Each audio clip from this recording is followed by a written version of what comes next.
Esto es Click AM, tu dosis diaria de actualidad desde El Mostrador. Estos son los titulares de hoy, 28 de febrero. La amenaza de una paralización del transporte público este lunes 4 de marzo, denominado Superlunes, porque retorna casi el 100% de la actividad a la región metropolitana, mantiene una dosis de tensión en el ambiente. Y es que si paraliza el transporte público cuando se retorna a la normalidad, la imagen de paraderos atestados de gente en la mañana y en la tarde puede provocar un nuevo flanco para el gobierno, que ha pasado un verano complejo en diversas materias. Según el dirigente de la Confenarred, Luis Campos, el diálogo con el Ejecutivo está cortado. Sin embargo, desde el Ministerio de Transporte señalaron a El Mostrador que nunca se ha cerrado el diálogo y que de concretarse la paralización, esta no debiera superar el 30% de adhesión. De hecho, Paola Tapia, directora de Transporte Público Metropolitano, informó que las conversaciones han rendido frutos y que esperemos prontamente dar señales más claras en el sentido de que vamos a tener la totalidad del transporte público este lunes. Actualmente Luis Campos dirige la Confenarred y la Confenataxi, este último gremio que habría advertido que se sumaría del paro del lunes. Durante la jornada de este martes habría desistido de aquello. Todo el detalle de esta información está en El Mostrador, en el artículo de Rodrigo Córdoba titulado "Trabajadores del transporte se restan del paro y acusan a empresa de instrumentalizar sus demandas".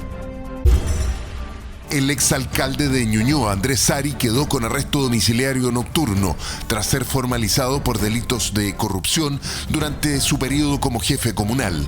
Su defensa insistirá ante la Corte de Apelaciones en búsqueda de una medida cautelar de menor intensidad.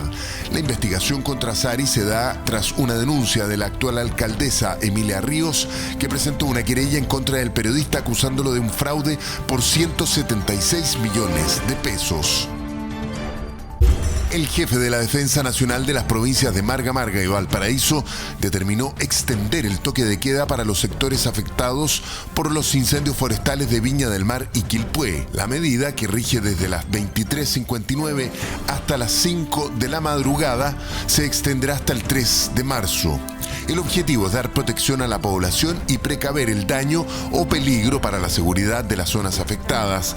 Durante el horario de toque de queda está prohibida la circulación vehicular por las vías públicas, salvo personal de bomberos, CONAF, Senapred, Asistencia de Salud, Fuerzas Armadas, policías, funcionarios municipales, regionales y de gobierno.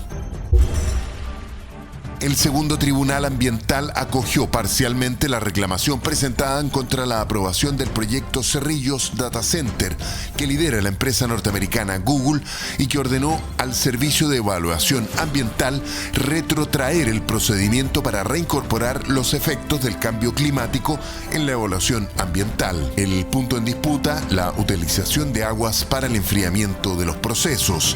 La oposición al proyecto partió tras la presentación de dos reclamaciones ante el segundo tribunal ambiental, la primera por un grupo de 14 vecinos de la comuna y la segunda por la propia municipalidad. Sin embargo, en el transcurso del proceso, la municipalidad de Cerrillos desistió de su acción legal, al igual que 13 pobladores, por lo que la acción solo continúa con una vecina.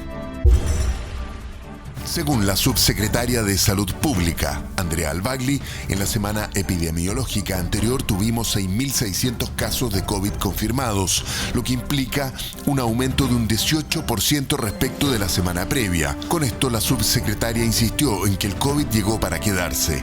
Aunque el año pasado se levantó la alerta sanitaria, dijo Albagli, esto no quiere decir que el COVID no ande circulando. Sigue circulando y una de sus características, como cualquier otro virus respiratorio, es que tiene momentos de alzas y baja dentro de su comportamiento. Respecto a las medidas de prevención y control, la subsecretaria indicó que los test de antígenos siguen disponibles en las redes asistenciales.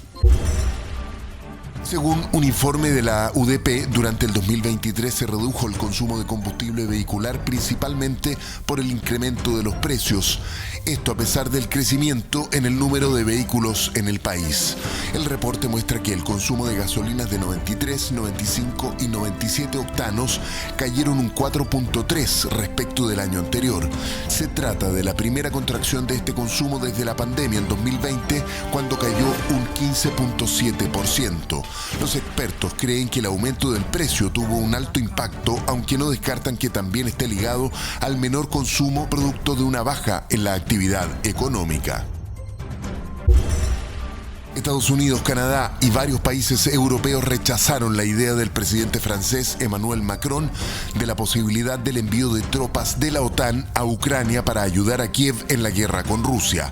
Por su parte, Rusia advirtió que sería inevitable un conflicto directo con la OTAN si los países aliados despliegan tropas en Ucrania. En este caso hablamos ya no de posibilidad, dijo Rusia, sino de carácter inevitable.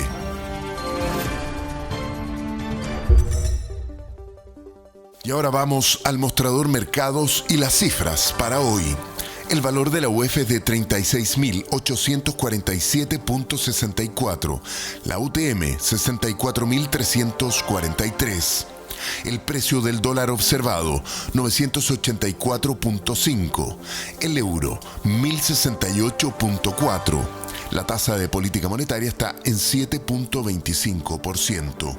La Bolsa de Comercio de Santiago en su índice selectivo registró un valor de 6.322.20, lo que significó una variación de un 1.83%. Y como siempre te voy a recomendar 2 artículos de elmostrador.cl para hoy.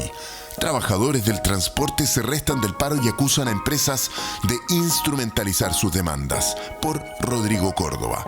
El paro del transporte público anunciado para el superlunes encendió las alarmas en el gobierno. Sindicatos de trabajadores, sin embargo, acusan que se trata de un paro fantasma orquestado por Luis Campos, dirigente de la Confenarred, para beneficiar a las empresas usando sus demandas como señuelo. Y en una crónica de Carlos Vaso, ex oficial venezolano que pidió protección en Chile, asegura que secuestro de Ojeda fue un mensaje. Investigación relativa al secuestro del exteniente venezolano en Santiago busca determinar, entre otras cosas, si este viajó en diciembre pasado a Cúcuta en el marco de la llamada Operación Brazalete Blanco. Y con esto termina la edición de hoy de Click AM desde El Mostrador, el poder de la independencia. Soy Alejandro Repenning. Que tengas un buen día y te esperamos como siempre en elmostrador.cl.